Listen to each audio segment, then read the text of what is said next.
Hello and welcome to Dialogue. I'm Yang Rui in Beijing. The Chinese currency's inclusion in the special drawing rights comes into effect on October the 1st. The yuan will account for 10.92% of the basket. What are the implications of the addition of the Chinese RMB to the SDR basket of currencies for the RMB and for China? How will the RMB's inclusion impact the global monetary system and the financial system in general? To discuss these issues and more, I'm happy to be joined in the studio by Michela Geraci, Head of China Economic Policy Program of Nottingham University Business School, China, and Professor Xiang Songzuo, Deputy Director of the International Monetary Institute of RMB University of China. Before we get started, let's take a look at this background report. Despite some market speculation that joining the special drawing rights basket would compel the RMB to depreciate further, some experts say the inclusion will stabilize the yuan and alleviate the currency's weakening trend. They also noted that after the yuan is included in the SDR, the Chinese government would bear responsibility for helping keep the SDR at a stable level. After the inclusion comes into effect on October 1st, there will be greater incentive for overseas institutions to increase their holdings of RMB-denominated assets. Overseas investors will consider turning some of their assets to RMB assets.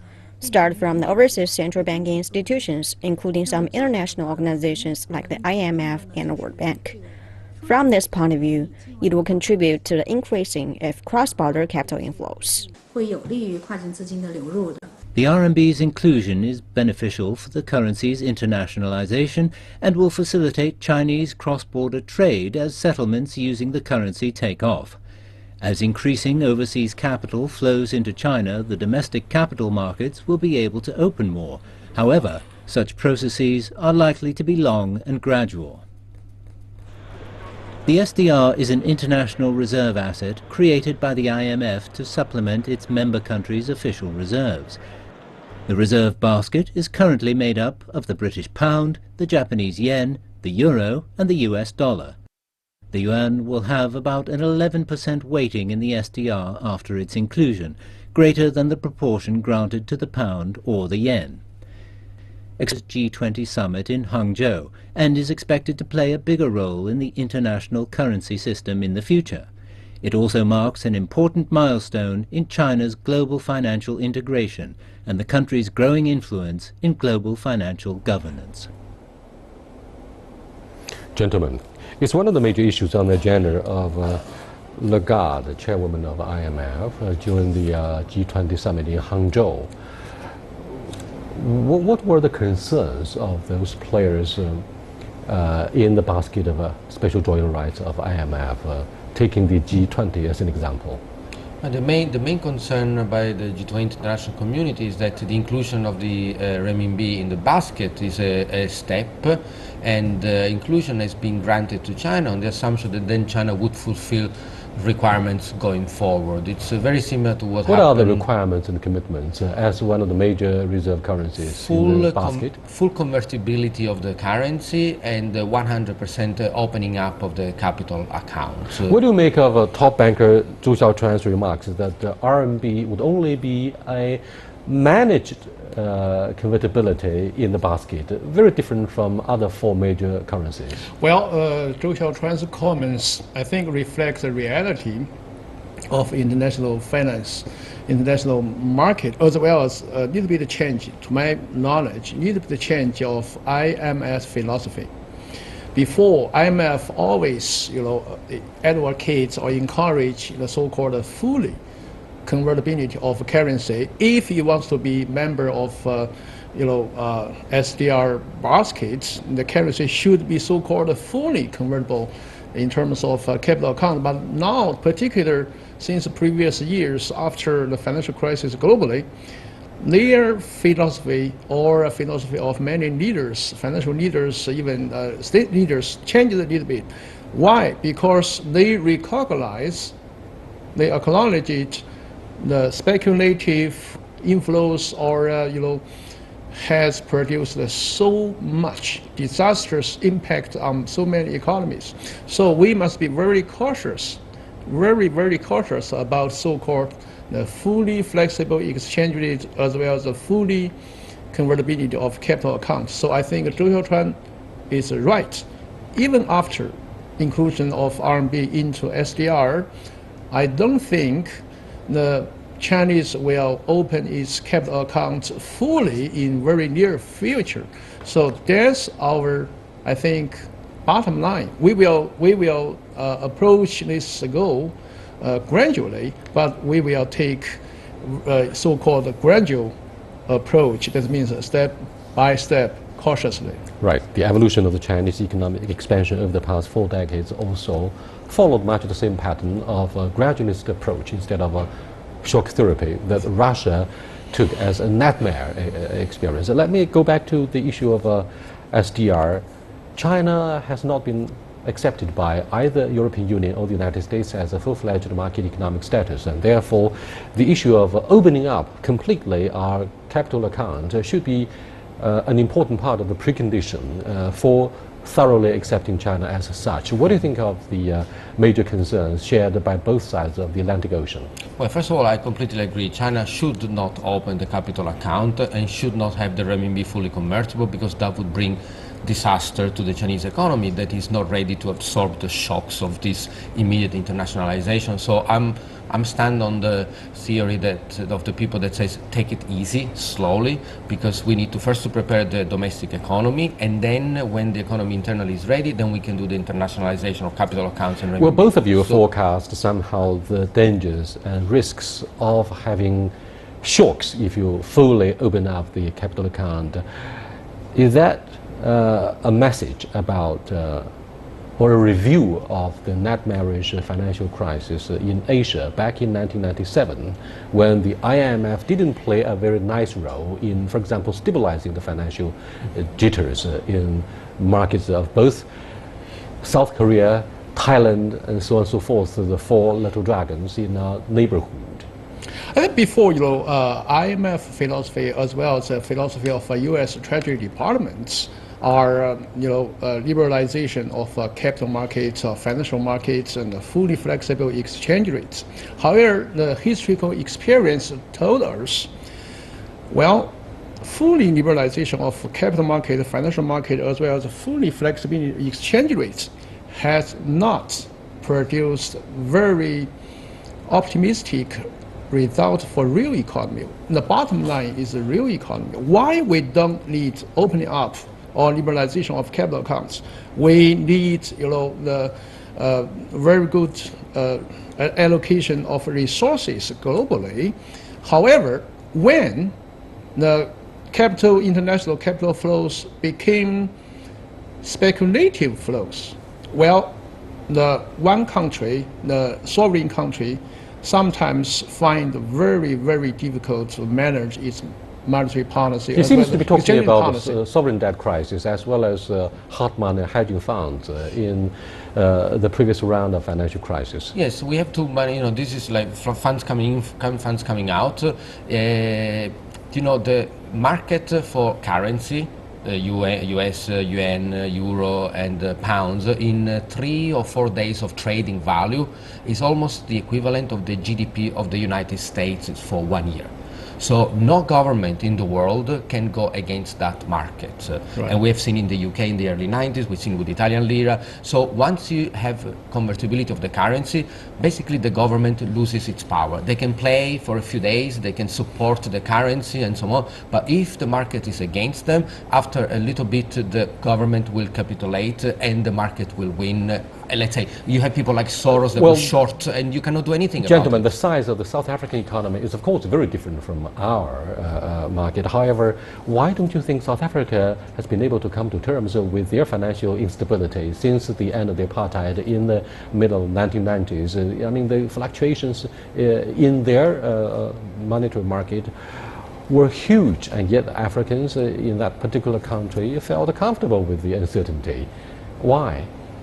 Well, some countries... Perhaps we have exaggerated a little bit. Some countries historically promised to open its market in order to have a very high profile internationally to attract, they wish attract the real capital investments in their country.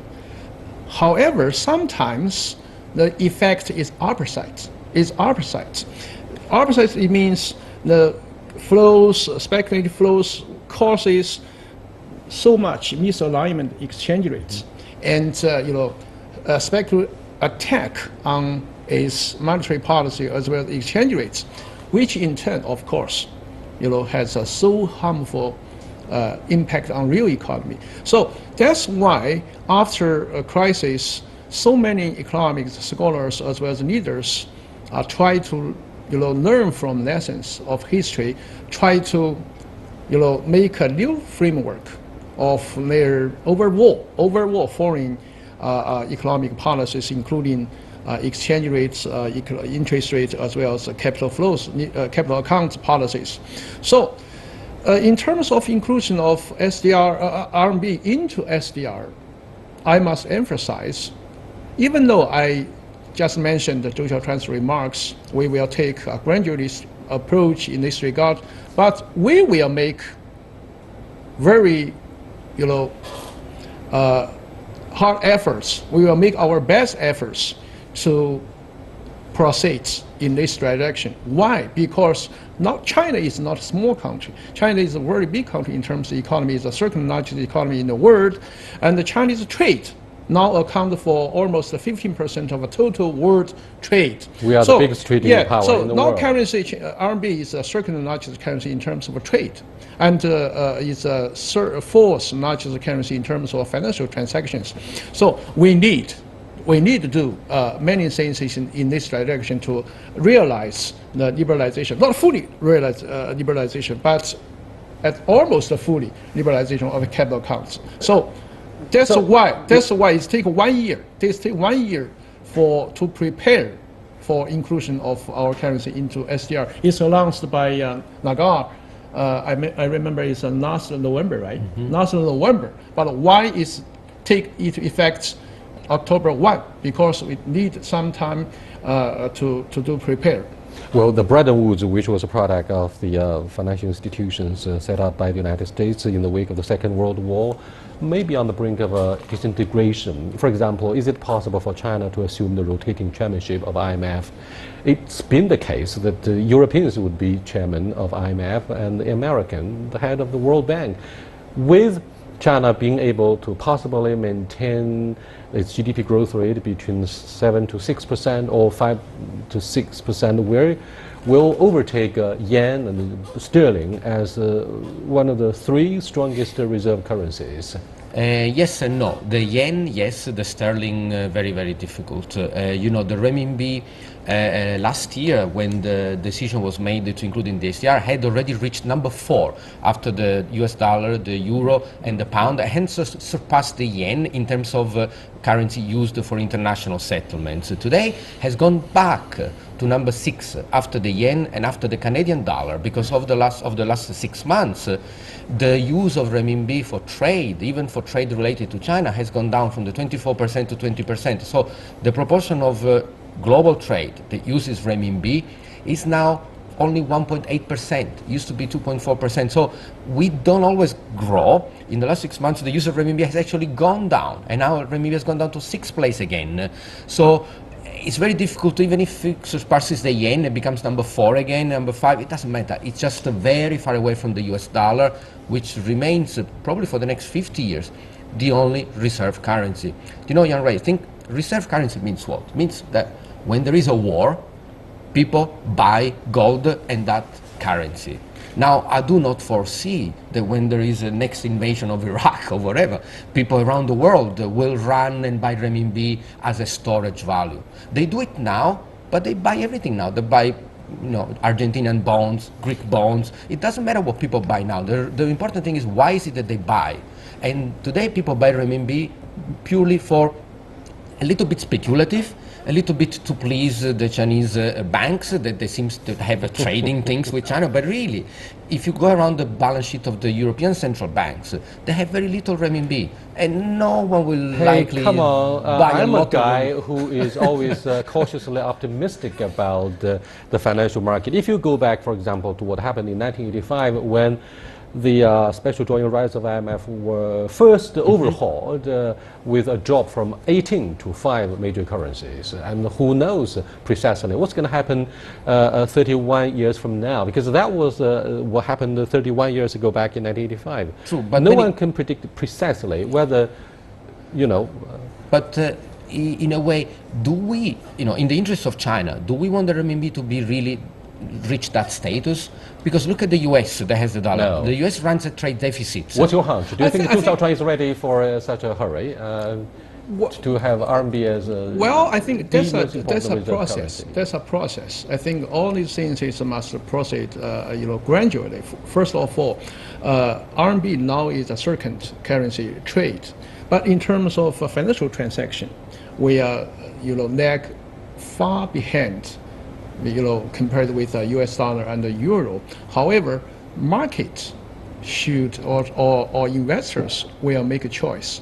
So that depends how fast we open our financial markets, equity market, bond market, exchange market in Shanghai, in Hong Kong. Yes, you're right. I promised so- to bring you guys back for the second part of a discussion, but you are watching Dialogue with Xiang Songzhuo and Michael Garatti. We are discussing the inclusion of RMB into the basket of special drawing rights starting from October the 1st. We'll be back in a short while. Please stay with us.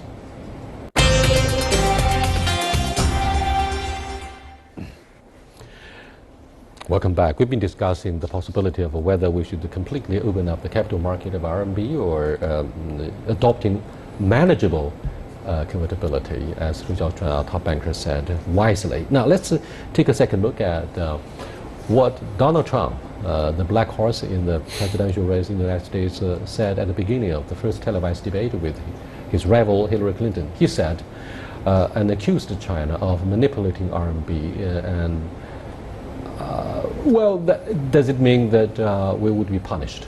Well, I think Donald Trump is absurd. His statement is totally absurd. He's irrational, totally. So Hillary is much more rational he's than biased him. against Donald Trump. You're going to draw fire from those diehard supporters of Donald Trump. Let me make it clear. First of all, in the past 15 years, since 2002, many U.S. officials, push China to appreciate our currency, and actually Chinese currency has appreciated since 2005. So far, 30%? More than 30%. More than 30%. What's the trade account between U.S. and China? And the U.S. still has a so huge deficit. So I think U.S. deficit, Trump claim, leaving a job and the loss of a job to China, to Chinese market, and that's absurd. So exchange now has very less direct impact on so-called employment and the real economy. I can give you some example. For example, since 2012, the new Japanese governor, Bank of Japan, depreciate Japanese yen by, against the dollar almost 30%. Okay, how about the trade accounts between Japan and the U.S. and the Japanese export to U.S. declined, never increased. Counterproductive. So counterproductive. And also quite against the trend. Quite against the trend since the 1985 Plaza Accord, when starting from that point, the Japanese yen started to appreciate sharply in the hope of encouraging more export. Just go ahead, Songzhuo. Yeah. I think that's a different situation. Back to Plaza Accord 1985 is a 1 day very sharp appreciation Japanese yen against the U.S. dollar and it caused 2 decades of stagnation. Well, I cannot say that. Back then, the Japanese officials, particular finance minister, worry about recession, and the Bank of Japan worry about recession. So they launched a very expensive accommodative monetary policy, which created a bubble in Japanese real estate markets, similar to China law. So in 1989, 1990, the bubble burst, and the Japanese economy went into recession for a little bit longer. But I don't think the Japanese had so-called 20 years recession or lost 20 years. If you look at the real economy in Japan, not so bad. Not so bad. So we must It's analyze. because of the prosperity of the Chinese market and such similar successes of other low-income economies. We have a demand for the Japanese goods, which are perfect from perspective of consumers. Sorry for being so positive about Japanese products, despite our territorial disputes around Diaoyu Island. They make good things. So now, what lessons can we draw from the 1985 Plaza Accord? That sometimes currency appreciation or currency depreciation do not really change the trade balance between countries, and the crisis. Are you suggesting clearly that Abenomics has totally failed? It's not failed. Abe has inherited 20 years of stagnation. So it's like the last guy who comes into town and runs the country. He has to bear all the mistakes from the past. Now, let's not forget, going back to Trump, that Clinton, Hillary, has been a very, very loud proponent of anti-dumping measures against China. And she, while she was secretary in the US, has been saying that the renminbi has been undervalued. So now, of course, she plays the good guy or the good girl in front of the, let's say, bad guy. But let's not forget that what Trump is saying now Excuse is what me, do you Hillary think Hillary is a saying. good guy in front of the cameras, in front of the millions of Chinese consumers? She's a bad guy. That's right. That's what I'm saying. Exactly. I'm not saying yes. that from my personal perspective, she's utterly, hopelessly a bad guy. Yes, her that's why I said popularity the good plummeted guy. because of her criticism of human rights and RMB and whatever. But Politicians. that's exactly what I was saying. Let's not. That's what I want to emphasize. Let's not think that it's only Trump that says things against China or against the renminbi. Hillary has been saying it too. So, in fact, the two candidates are equally, in a way, against feeling China as a threat. But remember, they talk to their own electorate. So what they say is not going to be necessarily what they will do. They do say it loudly now because they need to get votes. They have 1 month to shout, and then let them talk. It may Should not be we the take same. the presidential hopefuls so seriously? Because all of them, without exceptions, would single out China to bash ruthlessly to generate media attention. Part of their statements are serious, and I do think, because now both candidates. They are serious about domestic politics, not about the free and fair world Politicians trade sometimes trade. they need some scapegoat, but of course both candidates face very serious domestic employment problems and how to make more jobs, create more jobs for U.S. employees. So I do think either Trump or Hillary became president, they will take some measures to change at least part of the trade agreements U.S. signed with other countries, including China. So that's a very serious. That's a very serious. Yeah, of course. I know those guys are very serious. They are serious about their ambitions and the ego, of course. China is keen to conclude more FTAs with its trade partners to boost its economy. It has initiated the Asian Infrastructure Investment Bank and the Silk Road Fund to promote Asia's financial connectivity. What are the pros and cons of Beijing's shifting from a low-profile strategy to actively striving for more accomplishments in this regard? Well, the AIB and the Silk Road, in a way, although separate projects, they have two goals. One is to maybe grow the soft power that Chinese has abroad, and that's a good thing for China. Then, China needs to be perceived as a good international player. So helping the poor countries in Central Asia to develop infrastructure and even bringing, I hope, even peace and stability to the Middle East, because with money, peace comes. Maybe that's the great thing that China can do to stabilize the Middle East. And I'm so glad that you you put your finger on the issue of Middle East, because with the current rivalry, so to speak, between Saudi Arabia and the United States over Syria and the abusive use of chemical weapons a couple of years back, the two countries, Saudi Arabia and the United States, are actually on loggerheads since then. Now, China seems to have slipped in as a serious partner of Saudi Arabia, head of GCC as well as OPEC organization. Does it mean at the same time that RMB, as one of the major reserve currencies in the special drawing rights basket, will come across as the major financial vehicle for the oil transaction settlement in this part? Maybe, might be, but in short term, I don't think so. And RMB will become even increasing share of transaction, oil or other commodities. That's is a natural progress. I emphasize China must be even much more active and constructive in reshaping the rules of international finance in terms of trade framework. So that's why China launched initiatives, One Road, One Belt, the New Silk initiative. All these things is, I think, FTA. So I think after inclusion of our currency into SDR baskets, China will do more into helping reshaping international financial order. Right now, the bottom line is the labor begging policies of exchange rate by so many countries, including Bank of Japan, even ECB, are very harmful for world economy. So we need the stable, we need an order of international financial. So inclusion of RMB into SDR might be, encourage Chinese leaders, officials, or other leaders to rethink or think about how to rebuild the order. The last question is very much about the future of the RMB after the inclusion itself.